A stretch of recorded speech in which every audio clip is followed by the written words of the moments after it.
Ahora estamos con Marina Poyetto, es economista, dirige la consultora EcoGo. Marina, un gusto. ¿Cómo estás, Pablo? Muy bien. Bueno, ¿cómo estamos? Contame. ¿Estamos recuperándonos? ¿Llegamos a un piso?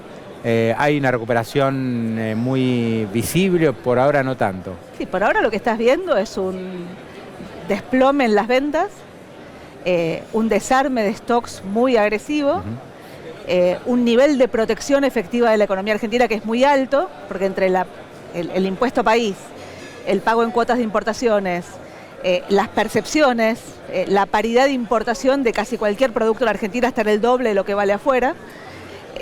Y en ese contexto lo que estás viendo es un primer trimestre donde la caída acumula algo así como el 4,5%.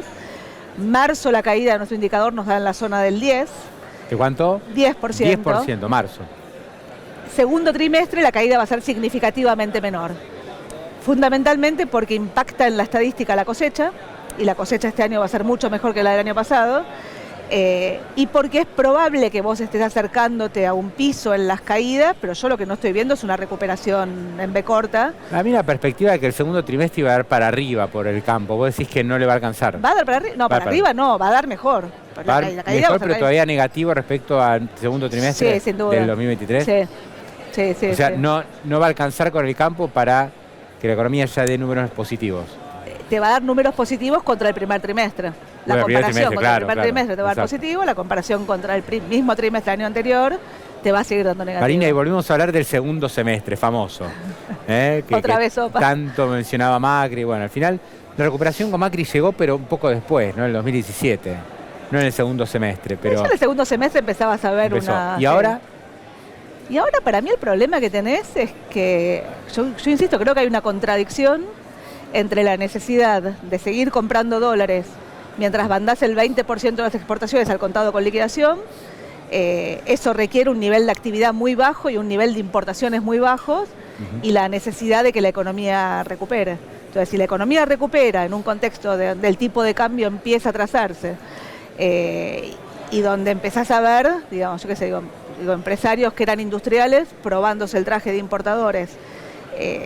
Bueno, digo, la pregunta es, ¿cuál es el nivel de importaciones que vos podés mantener, manteniendo el 80-20 para sostener la brecha cambiaria y seguir comprando dólares?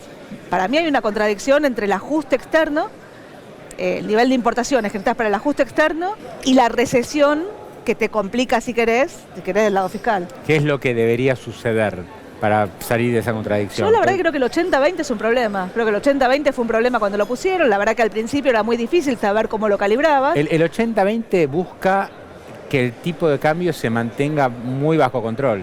Lo que busca el 80-20... Porque el Banco Central pierde de comprar reservas. Pero a ver, digo, 20%, este año las exportaciones, cuando sumás bienes y servicios, va a estar en la zona de 100.000 millones de dólares. Tus importaciones de bienes y servicios, sacá lo financiero, va a sumar algo así como 75.000 millones de dólares. Entonces vos tenés 25.000 millones de dólares de superávit. 20% de las exportaciones es el 80% de la balanza comercial. Entonces vos por ahora estás comprando dólares porque tenés el pago en cuotas de importaciones. O sea, el 30, 60, 90, 120 días. En mayo se empieza a agotar ese esquema de aumento de ganancia de capital de trabajo. Vienen 3 meses donde se supone que la estacionalidad en la salida de la cosecha te va a ayudar. Entonces, en esos 3 meses es probable que el Banco Central siga comprando dólares, aunque los dólares que están comprando en realidad son muchos menos de los que podrías comprar si el 80-20 no estuviera. Claro, obvio.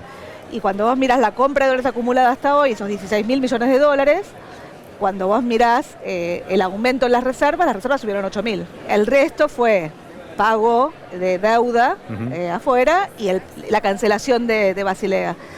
Entonces, de nuevo, mientras mantengas el 80-20, necesitas que la economía se mantenga muy recesiva para que tu nivel de absorción doméstica sea muy bajo y tu nivel de importaciones sea bajo. Si la economía empieza a recuperar y tu nivel de importaciones empieza a crecer, la pregunta es, ¿qué déficit de cuenta corriente Argentina puede financiar en un contexto donde vos tenés que seguir acumulando reservas en el Banco Central? O sea, para mí hay una contradicción clara. Marina, ¿y en ese contexto es más difícil salir del cepo? Yo lo que digo es, para mí lo que hicieron en términos de arranque del programa económico fue mucho mejor de lo que se sostenía durante la campaña. O sea, durante la campaña las alternativas eran un plan Bonex que te corrija el excedente de pesos, O del otro lado era una liberalización total de los controles de capitales y bajar la tasa de interés, licuar y que encontrar el equilibrio donde sea. Vos comiste un shock controlado, vos devaluaste con controles de capitales. Ahora, vos devaluaste con controles de capitales y cuando la brecha con el 20% de las exportaciones, 1.600 millones de dólares todos los meses yendo a abastecer el contado con liquidación, empieza a subir allá por fines de enero, principios de febrero, lo que hace el gobierno es cierra el grifo. Te pone la resolución 990 y con la resolución 990 limita la transferencia de activos al exterior de manera tal de mantener bajo control el contado con liquidación. Y coordina un carry que fue fenomenal, o sea, el carry trade fue fantástico. Todos los programas de estabilización tienen el carry trade como mecanismo de estabilización de la demanda de pesos. Ahora vos tenés que encontrar una puerta de salida al carry trade que no sea la toma de ganancias. Y ahí la pregunta es, bueno, ¿cuál es el ancla nominal que está construyendo este Banco Central? El ancla nominal, a mi juicio, debería ser un programa monetario. Un programa monetario requiere un programa fiscal que no solamente esté basado en la licuación del gasto y un programa financiero que no solamente esté basado en la recirculación de los pesos del Banco Central del Tesoro. Bueno, con la recirculación de los pesos que venías haciendo, más la que aceleraste la semana pasada, bajando la tasa de interés, que arrancó en el 11 al 3, y poniendo la LECAP 100 puntos arriba, y poniendo este esquema de operaciones de mercado abierto, que más bien es una línea de liquidez, digamos, para eventuales problemas que vos tengas. Bueno, digo, vos pasaste... Los pases moneda del central pasaron al Tesoro. Pero la concentración de deuda del Tesoro te empieza a aumentar. Entonces lo que digo es, esa concentración de deuda del Tesoro depende de la tasa de interés negativa. Y depende de los controles de capitales. Porque de nuevo digo... O sea, ¿no ves en el corto plazo una salida de cepo ordenada a lo Macri? Vos siempre, a ver, digo, hoy por hoy con el impuesto país, con las percepciones y con un dólar tarjeta que está 350 pesos arriba del MEP, vos podrías decirle a la gente que puede comprar todos los dólares que quiera. O sea, hay cosas que vos podrías ir desregulando hoy por hoy, de nuevo, con el impuesto país, con las anomalías tributarias que estás teniendo. No prescindiendo del impuesto país. Sí, obviamente, digo. Ahora, dicho eso, y dependiendo de que la brecha se sostenga en estos niveles. Ahora, la verdad es que el Banco Central todavía tiene reservas negativas, todavía estamos viendo qué hacemos con el swap de China, si se renueva o no se renueva. Todavía tenés una deuda de pesos que medida en dólares oficiales y financieros empieza a subir a una velocidad muy grande y una concentración de esos vencimientos de deuda que de nuevo dentro del cepo digo no hay ningún problema, como tampoco había problema con los pases. Salvo Marina que te la juegues y digas yo libero y con eso genera un efecto confianza tal que no hace falta que haya tanto dólar en el Banco Central. Cavallo lo dice, ¿no? Yo y fui a la convertibilidad y tenía muy pocos dólares. Cuando Cavallo fue a la convertibilidad tenía dólares que respaldaban totalmente la base monetaria. Hoy y había tenido un plan Bonex que había llevado prácticamente a cero los pesos, acá los costos en pesos. Acá vos no tenés reservas que te respalden ni la base monetaria. Hoy para que respaldar la base? Digamos, ¿cuánto te faltaría?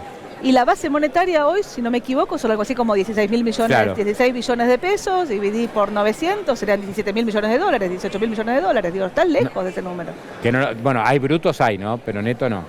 Pero los brutos no son tuyos, los brutos incluyen los 18.000 millones de dólares del swap con China, incluyen los encajes de los depósitos en dólares, cerca de 9.000 palos, o sea, convengamos que no tenés reservas o sea, para... estamos lejos de una liberación cambiaria. Yo, dado si querés, la inducción para que los economistas la veamos, estamos cada vez más cerca, digo, pero yo qué sé, la verdad es que no veo cómo. Bien. Marina, y lo último te pregunto, ¿la inflación es lo mejor que puede mostrar el gobierno? ¿Viene cayendo? ¿Cómo viene mayo? Ahora, la inflación viene cayendo, pero para que caiga la inflación estás clavando el crawling pega al 2% y atrasando el tipo de cambio oficial, y estás frenando aumentos tarifarios. O sea, cualquier programa de estabilización recomponía los precios relativos en el arranque. Después, no, o sea, que fue la convertibilidad. Acá estás empezando a trazar los precios relativos antes de terminar de estabilizar. En mayo nosotros tenemos un número de 4.6. Abajo y el del 5. número está en esa zona, si querés, mayo, junio, julio. Y ahí la pregunta del millón es, la cautelar que te frena el aumento del transporte, que te agrega 1,5 puntos a la inflación en algún mes. ¿Va a aparecer? ¿Va a desaparecer o no va a desaparecer? Si desaparece, te des 1,5 puntos más de inflación. el impuesto a los combustibles, ¿lo van a seguir sosteniendo o no lo siguen? No, lo tienen que aplicar. Bueno, entonces, sigamos, digo, la tarifa de invierno de gas que acaban de frenar después de haber puesto la resolución Ahí que tenés la varios tenía. puntos, o sea, hay un poco de inflación reprimida, no como antes, pero hay. Y empezás a frenar la agenda, o sea, empezás a usar como anclas el dólar y las tarifas para tratar de poner la inflación en el lugar que la querés poner. O sea, yo si vos decís la contradicción, uno es el blend. O sea, si la recesión que vos requerís para comprar dólares, para mí te complica lo fiscal y te complica la gobernabilidad. El segundo es la premura por bajar la tasa de interés, mantener el crawling al 2 y pretender que la inflación baje al 2, para lo cual estás golpeando la inflación de manera tal de ponerla en el 2, atrasando precios relativos, con forceps. Y la tercera para mí tiene que ver con, en términos del cepo, tiene que ver de nuevo, ¿cuál es el programa fiscal y financiero consistente que te permita armar un ancla nominal que es un programa monetario? Milei te dice, el programa monetario es el ancla nominal, no habla de programa monetario, pero dice, el Banco Central va a dejar, claro, pero dice, no voy a comprar dólares para, no voy a emitir pesos para financiar el fisco, compro. No voy a emitir pesos para comprar dólares. Bueno, la pregunta del millón es cómo hace el Banco Central para pagar los bopreales, que arrancan ahora en julio. Tienes que pagar 1.200 palos este año, el año que viene tienes que volver a pagar. O sea, ya empiezan a vencer los bopreal. Y en la serie 2 empieza a vencer en julio y vence mensualmente. Y la tercera pregunta es, elimino la emisión endógena de pesos por los pasivos remunerados, la tasa de interés de los pasivos remunerados, hoy va a ser la tasa de interés sobre las LECAPs. Con lo cual, en realidad, en vez de tener cuasi fiscal, voy a tener déficit fiscal. Si el déficit fiscal no lo registro, porque la tasa de interés de las LECAPs no la contabilizo como intereses, sino que contabilizo el bono a descuento y después esa tasa de interés la pongo por abajo de la línea, bueno, sí, yo qué sé, digo, en términos estadísticos, probablemente puedas mostrar los números que tenemos. O sea, Marina, digamos, ves un contexto desafiante, diría yo, ¿no? Donde la liberación del cepo no está fácil. Hay una para mí te aceleraste, o sea, arrancaste con un programa que era mucho más sensato de lo que planteabas en la campaña. Y por algo pasó en el medio, donde pusiste el pie en el acelerador, no sé si es la necesidad, las encuestas, si es la política, si es Milei, no sé qué es lo que pasó, pero alguien dijo, aceleremos muchachos, y mantuviste el crawling pega al 2 a rajatabla, cuando al arranque el propio equipo económico te decía que el crawling quedaba al 2 un par de meses. O sea, bueno, el Fondo Monetario pidió más flexibilidad. A ver, de nuevo, digo, con cepo el tipo de cambio lo maneja el tipo de cambio oficial. Vos pagaste un costo muy alto, y yo lo que digo es, con una licuadora que no funcionó para todos por igual. La licuadora a los jubilados lo mató, o sea, es la ninja, es la más potente de todas. La licuadora, un importador que tenía LEDIPS, tuvo cobertura casi perfecta. Y la licuadora, si querés, en términos de activos financieros, tuvo más que una licuadora, una infladora. Entonces lo que digo es, si vos lo que vas a pasar son los pases del Banco Central al Tesoro, con deuda del Tesoro de corto plazo, mientras vos tengas cepo no hay un problema financiero. O sea, esto se refinancia. Ahora, concentración de vencimientos de corto plazo, sin controles de capitales, partiendo de tasa de interés negativa, decime cuál es la tasa de interés positiva que se banca la Argentina. Te cuento una anécdota. Año 2017, voy a un banco cliente. En ese momento llevábamos todos un programa financiero donde poníamos los pesos y los dólares, pero todo junto, era un programa. Hoy no tenés un programa financiero, hoy mirás, los dólares se pagan con cash flow, o sea, con compra de dólares del Banco Central, los pesos se refinancian a tasas negativas. En ese momento había unificación cambiaria, pesos y dólares los poníamos todos juntos. Yo ponía dentro de los usos del programa financiero las LETES, ¿no? Tenía casi 8 puntos de necesidades financieras, de los cuales 2,5 puntos eran LETES. Y ponía dentro de las fuentes la refinanciación de las LETES. Agosto del 17, en el banco ese alguien me dice, Marina, ¿vos tenés alguna duda de que las LETES pueden no financiarse? Las compraban como caramelos las LETES, o sea, la gente las compraba porque era una forma de comprar dólares con un descuento. Sí. ¿No? Y yo dije, tienen razón, sacamos las LETES, o sea, limpié el programa financiero. Hasta que un día no se refinanciaron. Entonces lo que digo es, Argentina, la pregunta es, de nuevo, yo digo los 3 ejes, la macro, la micro y la gobernabilidad. Y la gobernabilidad no son solo las encuestas. La gobernabilidad es extender el horizonte de las decisiones de la Argentina. Y la deuda la contrata un gobierno y la cancela generalmente el siguiente. Sí. O la rolea el siguiente. Mientras vos no tengas para construir, de nuevo, una moneda o un mercado de crédito, tenés que remunerar los pesos y respetar contratos. Yo entiendo que vos no podías remunerar los pesos de arranque porque tenías que licuar en el contexto. Ahora, aplicar la licuadora a rajatabla, generando semejante contracción de vencimientos y una eventual remonetización de la economía, porque digo, las operaciones de mercado abierto van a funcionar como mecanismo de darle liquidez, si eventualmente hay un problema con el rollover de la deuda, bueno, digo, vamos a volver a licuar a los que ya licuaste. O sea, lo que digo es, para mí hay una premura en el programa por poner la inflación a rajatabla y mostrar el éxito como de costumbre en Argentina antes de tiempo. Ni te pregunto por el tipo de cambio, si hay atraso o no hay atraso, pero intuyo que tu respuesta es que evidentemente no estamos con un tipo de cambio de equilibrio. No, yo coincido con... A ver, de nuevo, ¿cuál es el tipo de cambio de equilibrio? Yo coincido con Milei. O sea, ¿quién es quién para decir cuál es el tipo de cambio de equilibrio? ¿Cómo definir los precios de la economía? Dicho eso, el tipo de cambio en Argentina es un tipo de cambio que lo decide el Banco Central, el oficial, y el tipo de cambio financiero te lo define el gastar el 20% de exportaciones al contado con liquidación para sostener la brecha. Y la regulación que tenés desde el punto de vista de la demanda. Entonces lo que digo es, claramente el tipo de cambio a hoy, los 890 de hoy, cuando vos los mirás en el arranque de la devaluación, cuando llevaste 800, esos son 1.500, 1.600 hoy. O sea, el tipo de cambio tiende a atrasarse muy rápidamente. Ya estás abajo del tipo de cambio de 2015, de cuando Macri sale del cepo. Estás abajo. Ya estás bien. Ni siquiera son los 13 de Macri del salida del cepo. No, los 14 no. Y ya estás casi acercándote a los de 1997, ¿no? Mirando el multilateral, si mirás el bilateral es un poco distinto.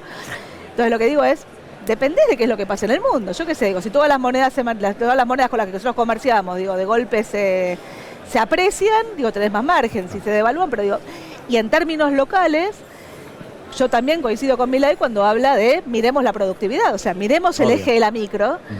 La productividad sistémica en Argentina no aumentó, las provincias te subieron impuestos, las rutas tienen más baches, el régimen cambiario sigue siendo el mismo, el nivel de protección efectiva de la economía argentina sigue siendo el mismo y la producción local tiene costos más altos que la producción afuera, con lo cual, digo, de arranque, si no generas un cambio en la productividad sistémica, la verdad es que necesitas un nivel de protección más alto. ¿Cuánto más alto? No lo sé. Ahora, si vos mantenés el crawling al 2 y la inflación, suponiendo que congelás los precios y que va bien, ¿no? Digo, va al 4,5 los próximos 3 meses, bueno, la inflación va a seguir yendo al doble que el tipo de cambio, que no es ni más ni menos que lo que hizo Guzmán en 2021 cuando movía el dólar al 1 y la inflación iba al 3. Sí. Y después pasan las cosas que ya sabemos que pasan. Es que las consecuencias son medias inevitables. De nuevo, con cepo ya sabemos que el balance del Banco Central lo podés ensuciar. O sea, con cepo, digo, la verdad es que el cepo es más estable, es ineficiente y es perverso. O sea, pero es estable. Entonces vos sacale el cepo a esta dinámica de vencimientos de la deuda, con este nivel de tipo de cambio, yo qué sé, digo, si vos querés poner a competir el peso con el dólar, vamos a la competencia de moneda. Bueno, poner igualdad de condiciones, remunerame los pesos. O vas a poner a competir el peso con el dólar sin remunerar los pesos. Tasa de interés, o cuando te dicen el peso es escaso, con lo cual el peso va a ser una moneda fuerte. Bueno, si el peso es una moneda fuerte, la tasa de interés no es baja, es alta. Entonces lo que digo es, Argentina está acostumbrada a sostener la demanda de pesos transitoriamente con tasa de interés, que es positiva contra el tipo de cambio que se queda quieto y funciona como ancla, y negativa contra la inflación. Bueno, el día que se te acaba el atraso, el adelanto cambiario, generalmente el carry llega a su fin. Yo no estoy diciendo que sea ahora, aunque has tenido un movimiento después de la baja de la tasa de interés de la semana pasada, todo el movimiento de los pases, pero lo que digo es, claramente hubo un trade fenomenal, con anabólicos financieros, sí, hubo un trade... Ya se agotó, parece. Esa es otra pregunta, pero digo, no es un cambio de régimen. Marina, un placer, Gracias, Pablo. Gracias. Toda la información está aquí en Las Claves del Día. Gracias por escucharnos. Acceda al informe completo en nuestra página web puentenet.com.